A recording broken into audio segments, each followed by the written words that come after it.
Hey everyone, if you want to perform a finesse shot in EA Sports FC 26, I'll show you exactly how to do it step by step.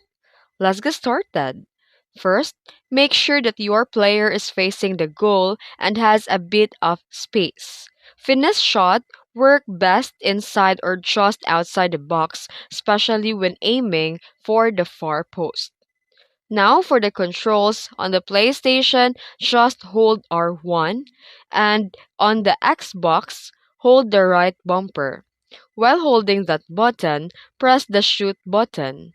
Circle on the PlayStation while B on the Xbox. And that's it. Just hold R1 or the right bumper and shoot, and your player will perform a finesse shot curling the ball toward the goal. And that's it. If you found this video helpful, don't forget to like and subscribe for more tutorials. Thanks for watching.